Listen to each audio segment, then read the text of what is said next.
Hi, hello, I'm Sugar. Here's my guide for Echo of Neltharion. This encounter has 3 phases with a short intermission between phase 1 and 2. I'm going to cautiously recommend using Hero in phase 3, but this could change come live. Many of the mechanics that appear early on will repeat in later phases. Start the fight with Neltharion where he's standing, everyone should stay close and move as a group in all phases. Immediately, he'll use Twisted Earth to raise walls, breaking up the chamber into sections. Move at least 5 yards away from any spawning walls to avoid the knockup and damage from Volcanic Blast. Now we're trapped in this section and need a way out. Luckily, Neltharion will mark several players with Rushing Darkness. This puts a purple arrow above your head. Targeted players should run to separate walls. Stay clear of the path between him and his targets to avoid damage and being silenced for 3 seconds. When Rushing Darkness hits, the player is knocked through the wall, causing it to shatter, creating an opening and leaving shattered rock at the location briefly. Players targeted with the next ability, Volcanic Heart, should take advantage of this extra space to protect the raid. This places a red arrow above the player and after 7 seconds explodes, leaving a dot on them and inflicting lethal volcanic damage to anyone in 15 yards.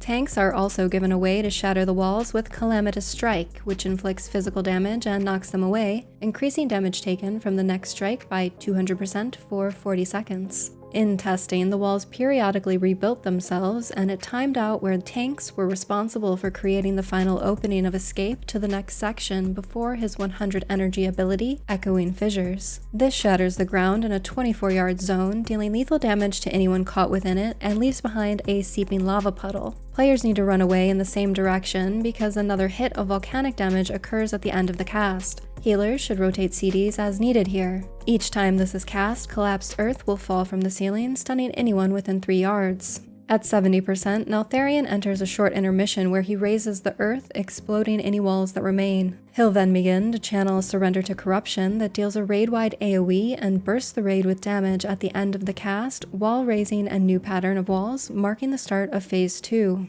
Several players will now be afflicted with the Corruption debuff. These players will become hostile to their allies. In Heroic, Corruption lasts 30 seconds, and only these players can break the shields on the 3 Voice from Beyond adds, and breaking the shield clears Corruption from all players. This wasn't tested in Heroic, but my understanding of it is we need to clear 1 ad at a time and wait for more Corruption debuffs to go out. As their shield breaks, Ruptured Veil will pulse the raid with damage every 6 seconds until slain. If Neltharion reaches 35% before these ads are dead, they will cast Empower Shadows on him, allowing him to shield himself with a shadow barrier, reducing damage taken by 99%. Getting to the ads will be tricky because of the new walls. Continue to use Rushing Darkness to break into areas of the room. Tanks also face a new mechanic that can help them break through walls called Sundered Shadow. This severs the tank's soul from their body, making them incorporeal and allowing them to move through the walls. This initial hit deals a burst of physical damage and shortly after throws the soul at the tank. When they rejoin, the body receives its soul's missing HP as shadow damage. Healers will need to ensure that the tank's soul is topped off before they reunite.